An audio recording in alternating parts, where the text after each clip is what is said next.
welcome to another episode of The Little Radio Show. My name is Sandra Fernandez, and I'm joined by my co-hosts Juan and Angelica Casares, and we're bringing you small talk about big topics. In today's episode, we have a look at Juan's first Uber ride and my excitement over the X-Files returning to the small screen. We also have a wonderful interview with three up-and-coming Latina stars, Jamila Velazquez, Yani Marin, and Raquel Castro of Empire. And Juan, Angelica, and I talk about our Thanksgiving traditions. Just a reminder that you can catch us every week on Thursdays at 2 p.m. Central Time on hmsnetradio.org. Our show archives and the link to our iTunes channel and our Stitcher channel are available at thelittleradioshow.com. Hi, this is Sandra Fernandez, and you are back with us for another episode of The Little Radio Show. I am the publisher of HispanicHouston.com and one of your co-hosts. Hi, my name is Angelica Casares, and I'm going to join in Sandra's excitements because I'm excited about these topics. My name is Angelica Casares, I just mentioned, and I am the co-content creator for Juan of Words. This is Juan Alanis, and this is the other half of Juan of Words, and also here co-host of the Little Radio Show. So I'll start by talking about this weekend I used Uber for the first time. I'd heard about it. I'd heard a lot of people talk about it. A lot of people raved about it, but I had never used it because my thing is like I'm in Houston, like I drive everywhere, so I drive myself everywhere, so I don't have a need for Uber. But I was in LA and I had to go to a hotel that was 30 minutes away, and they were telling me the taxi was going to be like $75 to $100. And I was like, well, that seems really high for just a cab. And so I was like, you know what, let me download the Uber app right now and see, how much it is. And it ended up being $25. And wow. It was like significantly cheaper. I was like, that's definitely worth it. I'm going to go ahead and use it.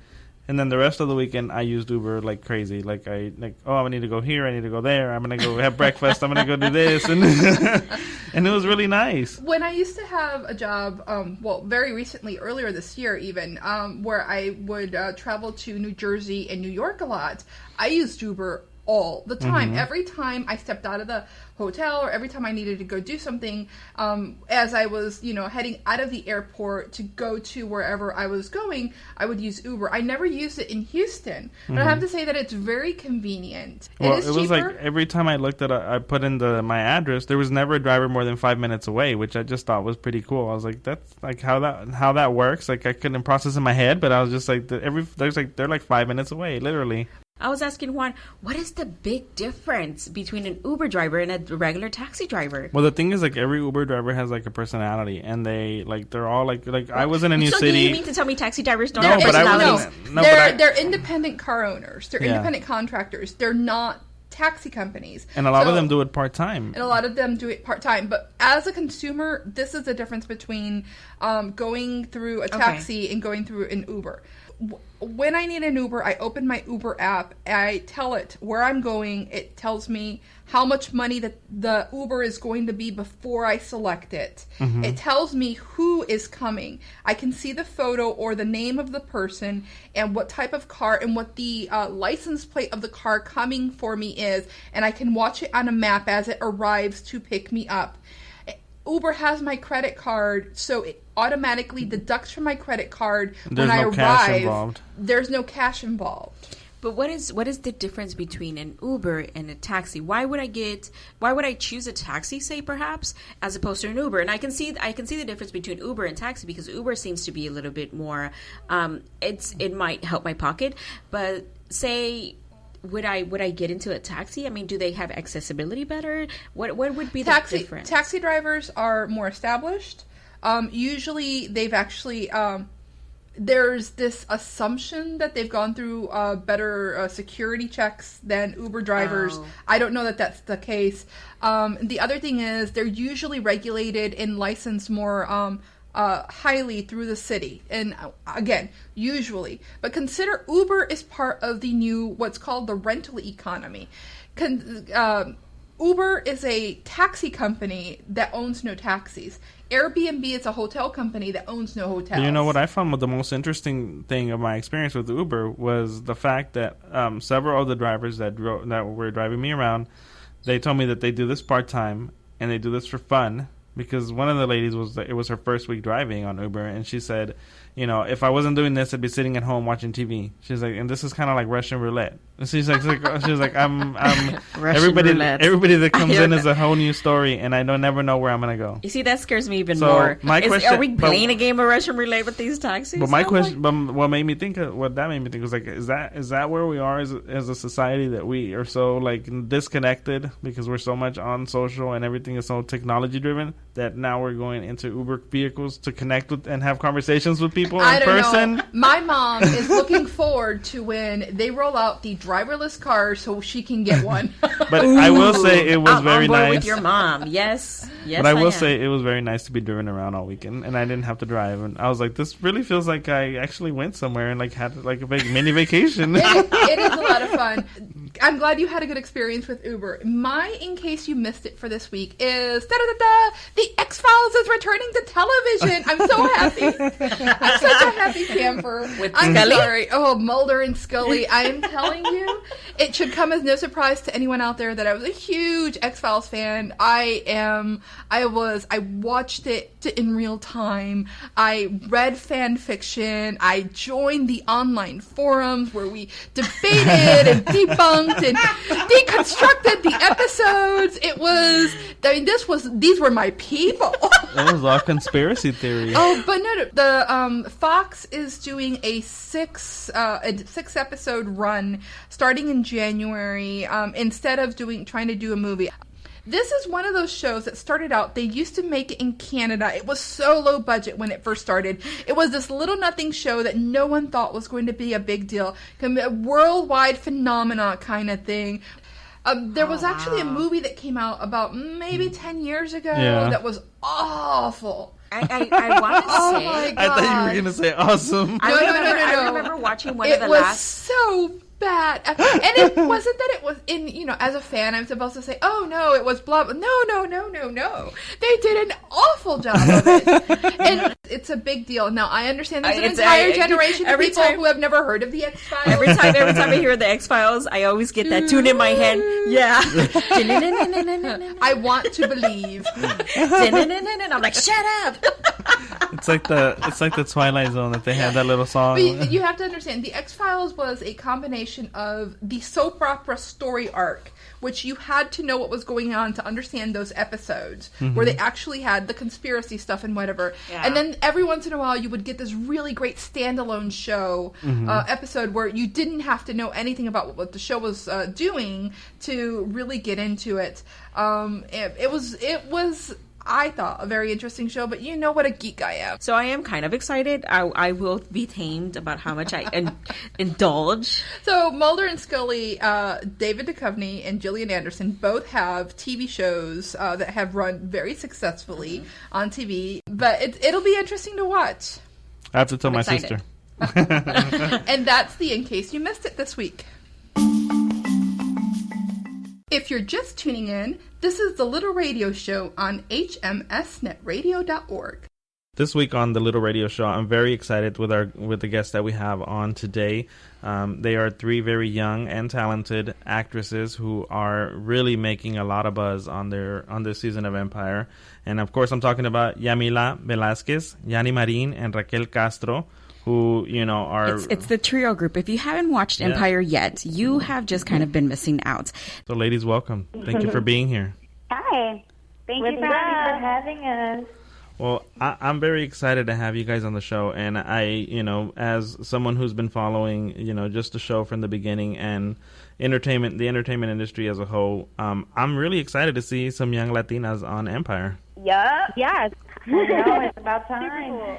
Jamila, how did you end up on Empire? My agent sent me the audition, and about a week after I auditioned, I ended up getting offered the role.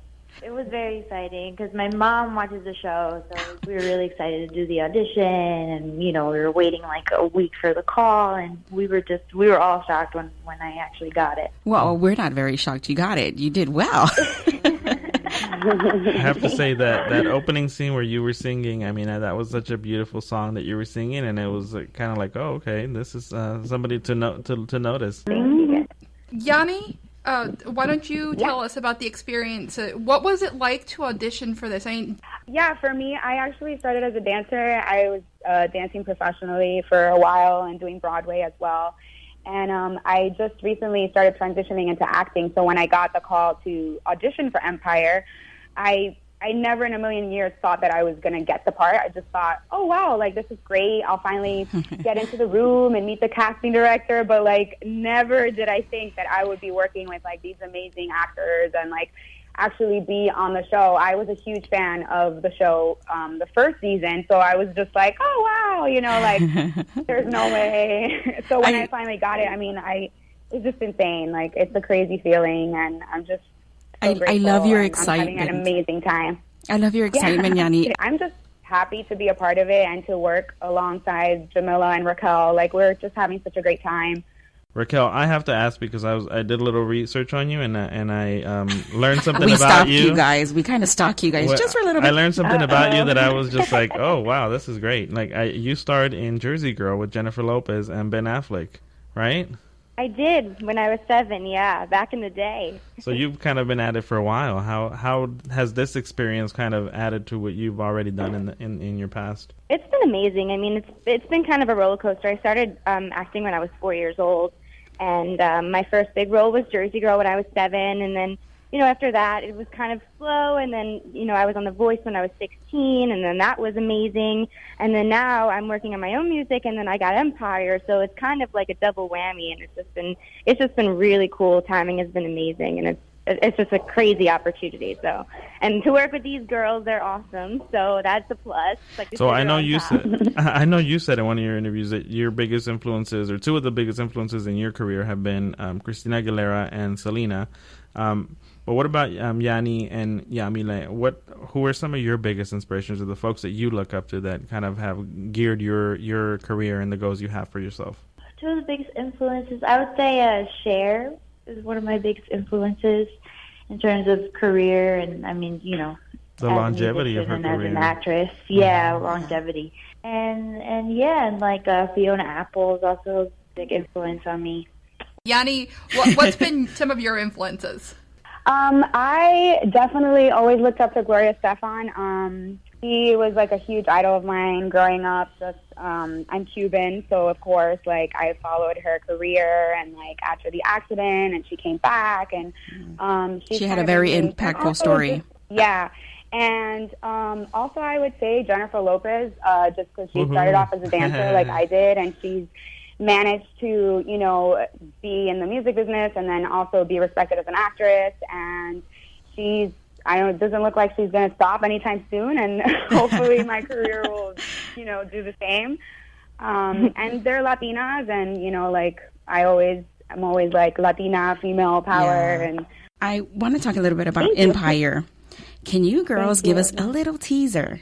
Just kind of feed us, like dangle the carrot in front of us. We understand that you can't spoil stuff that hasn't already run, but if you could give us some insight into what we can expect from your characters in particular. Yes, very much. I would just say that there's going to be a lot of drama between the girls, which is kind of hard because we all like each other so much. So sometimes when we have to be like, you know, kind of trashing each other, competing against each other, it's kind of hard. It's not Empire if there's no drama, and especially among, I mean, they have the family fighting. Of course, the trio girls are going to be at it also. But what more can we hear from you ladies? Are we going to see more singing, more dancing? Is there going to be like a new song? Are you guys going to release a new song on Empire? I mean, if that doesn't happen, Empire, please get on it. Definitely more singing and dancing for sure. And there's been a song called Mimosa that was released on iTunes, I think 2 weeks ago. So nice. See a little bit of something like that. Okay. What's been one of the, for each of you, and let's take Jamila, Yani, and Raquel in that order, what's been the biggest challenge of being on the show, and what's been, you know, your favorite moment so far? Well, the biggest challenge for me, like, when I learned that I got the part, I was, like, really nervous because I knew that they would make me perform, and I hadn't been, you know, doing any gigs as far as, like, music was going. So, I was kind of nervous to get on the show and start dancing, but I mean, if anything, it's been a huge growing process, and it's just helped my confidence. Yani?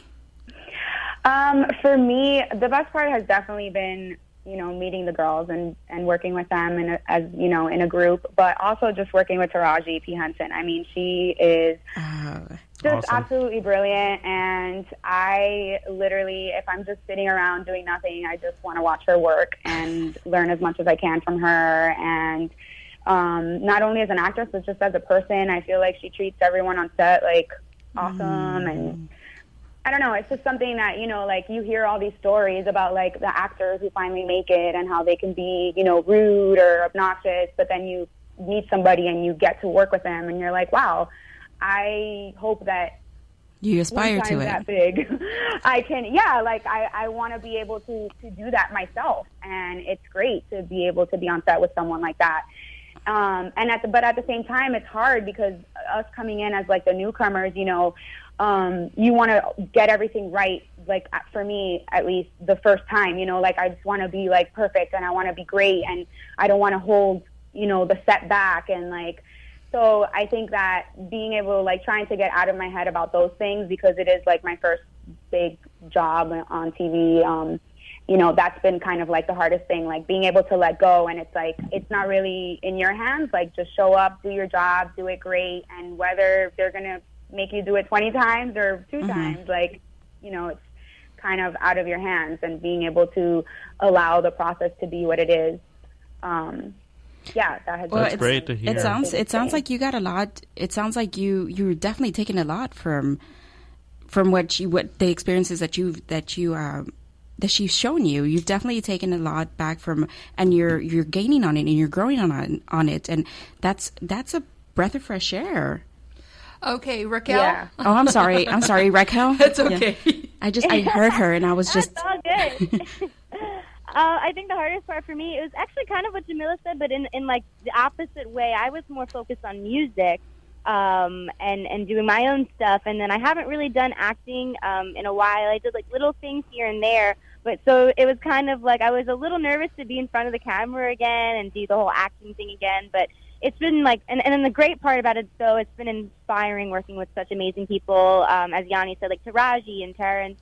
The whole cast has just such great chemistry, and you learn so much from that. You kind of see their free spirits and how they're just so, like, ready to do anything, and they add their little flavor to it. So that's really inspiring. And then getting to work with the girls and being in rehearsals. We have this dope choreographer, Jamaica. She's been awesome. Yes. Yes, we love working with Jamaica. She's kind of helped, like, form this group in a way. We were talking, we're trying to figure out our characters, and she's like, I kind of feel like it's like crazy, sexy, cool. Like Jamila would be like the cool, Yanni would be like the sexy, and I'm crazy. So okay. I like that. And I think that I can't let you ladies go without asking you this question, and we'll kind of wrap up. But thank you guys for being here, and I think that it's really great. I'm hoping that you guys do really well, and we hope to see a lot more of you on Empire. But my question to you, thank you. And my question to you is, as young Latinas who are coming up, who are kind of the next generation, what's your, how do you see the current status of Latinos in entertainment? And how do you think that may change in the future? And we can go the same order, Jamila, Yani, and Raquel. I mean, I think so far we've seen definitely a change. I mean, with shows like Orange is the New Black and Empire and Blackish and all these shows, we've definitely seen more of a presence of Latinos and and minorities overall. I mean, I definitely think we have a lot more to do with that as far as entertainment goes. But it's nice to be a part of a show that's recognizing Latinos. All right, thank you. Great. And then and Yanni? Yeah, I definitely. I feel like we have a long way to go still. But the fact that shows like Empire that are so successful are making a point to they could have easily just been like, oh, we need 3 hot girls, but they specifically said Latinas. Even though we're not speaking Spanish and you don't really see any backstory about our individual cultures and stuff like that, it's just little by little, just the mention of, hey, we exist and we're here and we're talented and we can do this, and there's so many of us relate to us, and there's so many of us, and we're relatable, and we live in this country with everyone, and so it's nice. I mean, it's definitely happening little by little, but I do think we have a long way to go, and it's just awesome to be a part of it right now. Great. So yeah, once again, Raquel, what are your thoughts on that? I'm going to agree with both of the girls. As a young Latina auditioning, in this business, let alone, in the world, that's a whole nother story. But just in this business alone, we're not the typical all-American girls. So when you're auditioning, it's really hard when you're auditioning for a role that you fall in love with. But then, they don't, they're not looking for Latinas or whatever. So it's like the fact to have a part like this on this type of show is just amazing and a blessing. And, we definitely have a long way to go, like Yani said, but it's a start, and we're super grateful to be a part of this. So. Well, we're certainly big fans, and we're going to be tuning in and cheering for you, both, on the show and through your music. Yeah, just so you know, I'm going to be keeping up with you girls. So once I'm in. So in 5-10 years, I want to interview you girls again, because I want to see the kind of big things you guys are doing. So we're going to go ahead. 5-10 years next year. Next year. I know. These girls are on big things. Next thing you know, they're going to be like, no, I can't interview with you, Angelica. Like, who do you think I am? No, I'm just kidding. I'm totally kidding. I know you guys are completely humble, and I know you guys would never do that. Just listening to you here. So we're going to go ahead and wrap the show up. Thank you so much. Thank you so much for joining us on the Little Radio Show. Thank you, guys. Thank you, guys. Just a reminder, you can catch the Little Radio Show on hmsnetradio.org every Thursday at 2 p.m. Central. Today is Thanksgiving, and if you're like me, you're probably actually sitting in front of more food than you could honestly consume in a whole day, and that's your first serving. Surrounded by family and friends who are all doing the absolute same thing. One of the things that I wanted to take this opportunity to do is to talk a little bit about what our Thanksgiving traditions are and what you normally do, and as well take a moment to say the things for which I'm thankful. Thanksgiving, now it's an opportunity to actually have gratitude for the wonderful things that you have in your life, as well as to maybe do good for others. My siblings and their spouses and their children and my mom and, a little, maybe some in-laws will get together and we'll all cook something. And I will do a turducken, as I do every year. A turducken is literally a turkey stuffed with a duck, stuffed with a chicken, with layers of stuffing in between. They're boneless. And it's so good. Oh my goodness. It's such a great and wonderful thing. I talked my family into doing this instead of a regular turkey a few years ago, and now I'm not allowed to not do it. Oh, really? They love it. It's a great thing. We will have more desserts than probably people, and we all have our favorite side dishes. But the cool thing is that we do actually take a few moments to say what we're thankful for. And this year I'm thankful for the opportunity to start my own business, to be able to do this show with my friends, and to actually go out and work every day in things that I enjoy, that actually, they say find your bliss and do your passion, and I'm actually doing that this year. So that's my gratitude, my grateful. That's great. We're grateful to do the show with our friend too. So what will you be doing this Thanksgiving today as we're speaking, pre-recording? Well, the thing is, we always go back and forth. So we'll go either so if you haven't noticed yet, either at my family or your family's house, and then we'll go I'm to going the to other. Put this out there for the listeners. If you're a new listener, if you don't know exactly who we are and where we came from or what we do, me and Juan are actually married. So, as a married couple, we fight. We fight about who we're going to. No, sometimes we do have that conversation is where we're going to go and who we're going to visit first and what we're going to actually, they tell us, they kind of just reach out to us and they're like, Angelica, you make this. And then my family reaches out to me and like, Angelica, you make this. And so that's basically it. I just kind of make a side dish or make a main dish. And we, we take these hot plates to two different locations. Actually, it's on the other side of, if you don't know Houston is kind of quite big, and so to get from one household to the, say, Juan's mom, it's about an hour to get there. So we have to make that space. We have to make that time and space. Is there a certain dish that you normally do, or traditions that you do with each family, or things that normally happen? Go ahead and let me start what we do with my family, which is my side of the family. Usually what happens is they'll fry the duck. No, it's not a duck. They'll fry the turkey.